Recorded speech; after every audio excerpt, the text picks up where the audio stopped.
নমস্কার বন্ধুরা, আজকে আবার একটা নতুন ভিডিও নিয়ে এসেছি। একটা কথা আছে যে উচ্ছে খেয়েও 12 মাস, যদি না ধরে ফাঙ্গাস। তখন এখানে কথাটা একটু গোলমাল হয়ে গেছে। তো সেটা হচ্ছে যে এই উচ্ছেটা আর খাওয়া যাবে না, কারণ এটাতে ধরেছে ফাঙ্গাস। তো যাই হোক, সেটা আমরা নিয়ে আজকে একটু আলোচনা করব। উচ্ছে, তা আপনারা তো ভাবছেন যে উচ্ছে তো তেতো জিনিস, তাতে ফাঙ্গাস ধরে কীভাবে। এখন উচ্ছে তেতো জিনিস ঠিকই, কিন্তু তাতে তার খোলাটা তো তেতো না, খোলাটা তো অত তেতো না, তার ভিতরের মাল মশলাগুলো তেতো, কিন্তু খোলাটা তো অত তেতো না। তো সেই কারণেই ঠিক খোলার উপরই ফাঙ্গাসটা ধরেছে। এবং এর মধ্যে একটা ব্যাপার আছে, উচ্ছের খোলাটা মোটা হয় খুব। আপনারা দেখেছেন, যারা উচ্ছে কাটতে যান তখন দেখেছেন উচ্ছের খোলাটা খুব মোটা হয়। তো সুতরাং আপনারা তো ভাবছেন যে অত মোটা খোলার মধ্যে দিয়ে ফাঙ্গাস কী করে পেনিট্রেট করে। পেনিট্রেট করতে পারে, ঢুকতে পারে, ফাঙ্গাস খুব সহজেই ঢুকতে পারে, কারণ যেহেতু সেটা একটা জৈবিক পদার্থ। তো তার মধ্যে দিয়ে ফাঙ্গাস খুব সহজেই ঢুকতে পারে। তো সেটা সবে ধরেছে, যেটা আমাদের কাছে এসেছে, যে হচ্ছে স্পেসিমেন্টটা এসছে আমাদের কাছে, সেটা সবে ধরেছে, সেটাতে সবে ফাঙ্গাসটা ধরেছে। এবং ও দেখতেই পাবেন, ল্যাবে নিয়ে গিয়ে দেখাবো আমি, আপনারা দেখতেই পাবেন যে সেখানে বেশ ভালো রকমই ধরেছে। তো এবার ওটাকে আমরা একটা অ্যানালিসিস করব। তো উচ্ছে খুব ভালো।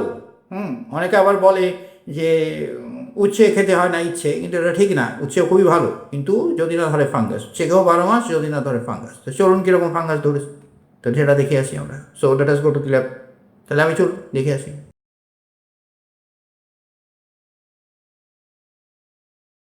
নমস্কার বন্ধুরা, তাহলে আমরা চলে এসেছি ল্যাবে। এই আমাদের সামনে সেই খেতে না হওয়া ইচ্ছের উচ্ছে, যেন পরে পুরো ফ্রস্ট হয়ে গেছে। একটা দেখতে পাওয়া যাচ্ছে সাদা ফ্রস্ট হয়ে গেছে, অর্থাৎ ফাঙ্গাস কিন্তু ধরে নিয়েছে। এই পরিস্থিতিটা কিন্তু আমাদের এই উচ্ছেটা খাওয়া আর চলবে না। তো আমি এই ক্যামেরাতেও দেখাচ্ছি আপনাদের, উচ্ছেটা পুরো ফ্রস্ট হয়ে গেছে। দেখতে পাবেন পুরো ফ্রস্ট হয়ে গেছে। এটাকে ফ্রস্টেড বলে। এই উচ্ছেগুলোকে, এই ধরনের উচ্ছেগুলোকে বলা হয় ফ্রস্টেড, মানে বরফের মতো হয়ে গেছে। তো আমরা এটাকে একটা কি করবো, এটাকে একটা রিসেকশন করে নেবো। এটা ছোট, মোটামুটি আমরা এটাকে একটা রিসেকশন করে নেবো। এটার উপর রেখে আমরা একটা রিসেকশন করে নেবো, করে তারপর দেখবো এটা কি পরিস্থিতি হয়ে গেছে। এই পরিষ্কার দেখতে পাওয়া যাবে, এই দিকটা পরিষ্কার দেখতে পাওয়া যাবে, পুরো ফ্রস্টেড হয়ে গেছে। সো যাই হোক, এর স্কিনে রয়েছে, এখনো ভেতরে প্রবেশ করেছে, ভেতরে প্রবেশ করে গেছে অলরেডি। আমরা ভেতরটা দেখতে পারবো, কিন্তু ভেতরটায় প্রবেশ করে গেছে। কিন্তু আপনারা তো ভাবছেন এই তো স্কিনের ওপরে রয়েছে, ভেতরটায় তো যায়নি। ভেতরে অলরেডি চলে গেছে, এর যে মাইক্রোটক্সিনগুলো ভিতরে চলে গেছে। তো সুতরাং এটা আর খাওয়া যাবে না। সো হয়ে গেছে এটা। সো যাই হোক, আমরা স্কিন পার্টটা তুলে নিচ্ছি। স্কিন পার্টটা তুলে নিয়ে আমরা এটাকে জাস্ট প্লেস করে দিলাম ভেতরে।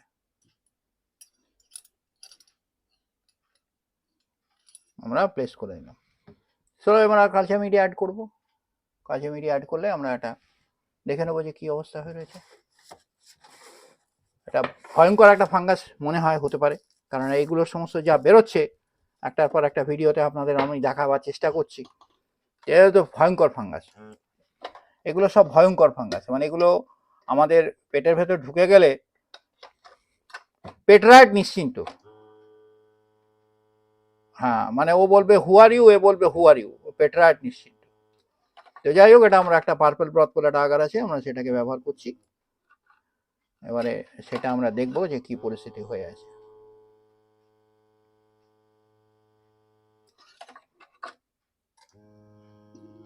সো দিস ইজ এনাফ, এটুকু যা হয়ে আছে, দিস ইজ এনাফ।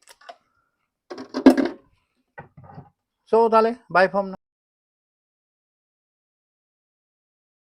সব বন্ধুরা, তাহলে আমরা চলে এসেছি সেই খেতে না হওয়া ইচ্ছে নিয়ে, উচ্ছে নিয়ে, মানে এই খেতে হয় না ইচ্ছে, সেরকম একটা উচ্ছে নিয়ে। তো এই উচ্ছেটা দেখলে আপনাদের কারোরই খেতে ইচ্ছা হবে না।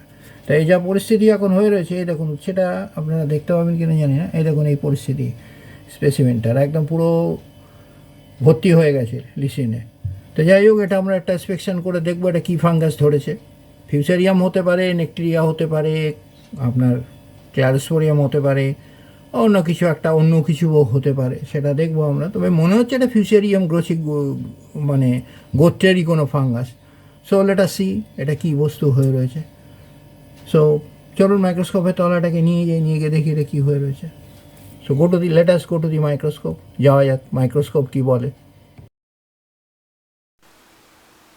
এসে আমাদের সামনে যে ফাঙ্গাসটা চলে এসেছে মাইক্রোস্কোপে, ওটা হচ্ছে ফিউসেরিয়াম গ্রামিনিয়ারুম। এটা ফিউসেরিয়াম গ্রুপেরই একটা ফাঙ্গাস, ফিউসেরিয়াম গ্রামিনিয়ারুম ফাঙ্গাস, এবং অত্যন্ত প্রভাবশালী এবং ভয়ঙ্কর একটা ফাঙ্গাস। ওটা সবচেয়ে ছোটো নোডিউলাসের মতন একটা জিনিস দেখা যাচ্ছে এবং আশপাশটা আমরা দেখছি। যদিও এটা 24 ঘন্টা 2-3 দিনের মধ্যে এটা হয়েছে বলে এটা কালচারটা সেরকম পাওয়ারফুল কিছু দেখা যাচ্ছে না, কিন্তু আছে এর মধ্যে অনেক রকম ফরমেশান দেখতে পাওয়া যাবে। একটু পরেই ফরমেশানগুলো দেখতে পাওয়া যাচ্ছে, একটু একটু করে দেখতে পাওয়া যাচ্ছে। এগুলো ফিউসেরিয়াম গ্রামিনিয়ারুম। এগুলো সাধারণত গাছের ডালে হয়। আমি বলেছিলাম এর আগের একটা ভিডিওতে বলেছিলাম গাছের ডালে হয়, পচা গাছের ডালগুলোতে হয়, এবং সেইখান থেকে সবজির খেতে এগুলো চলে আসে এয়ারবর্ন হয়ে, ওয়াটারবর্ন হয়ে এগুলো চলে আসে, জলে হয়ে, জলবাহিত হয়ে, বায়ুবাহিত হয়ে এগুলো চলে আসে এবং চাষের ক্ষেতের মধ্যে এগুলো ঢুকে যায়।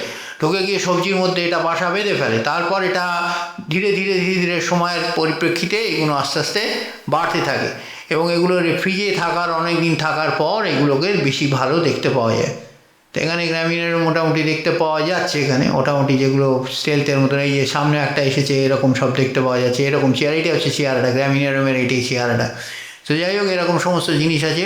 আমরা মোটামুটি ফার্স্ট ইনভেস্টিগেশনে এটাই দেখতে পাওয়া যাচ্ছে।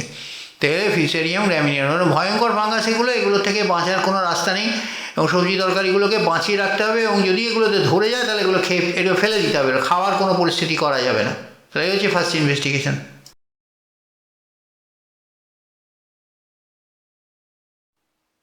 সে আমাদের সামনে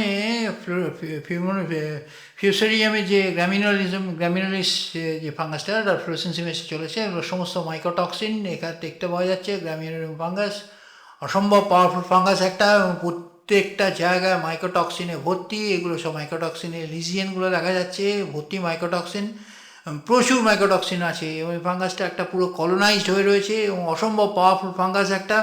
এ আর বলার কিছু নেই। এ তো শরীরের মধ্যে ঢুকে যায় তাহলে অনেক রকম সমস্যার সৃষ্টি করে দেবে। কিছু করার থাকবে না তখন। এবং ভর্তি মাইক্রোটক্সিন আছে, এবং মাইক্রোপ্রোরগুলো রিলিজ হচ্ছে, এখানে দেখতে পাওয়া যাচ্ছে।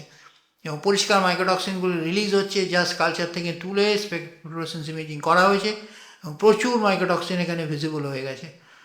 এর প্রচুর রোগ মানে করবার ক্ষমতা আছে, এবং এই রোগ প্রতিরোধক ক্ষমতাকে অগ্রাহ্য করে এর ভেতরে ঢুকে যেতে পারে।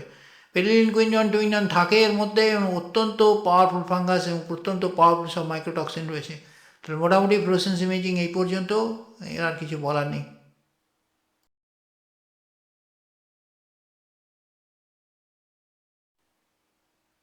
আমাদের সামনে মাইক্রোটক্সিনের স্পেকট্রামটা চলে এসেছে। বাঁ দিকটা পুরো ফ্ল্যাট দেখতে পাওয়া যাচ্ছে, এবং যা ভেবেছিলাম তাই।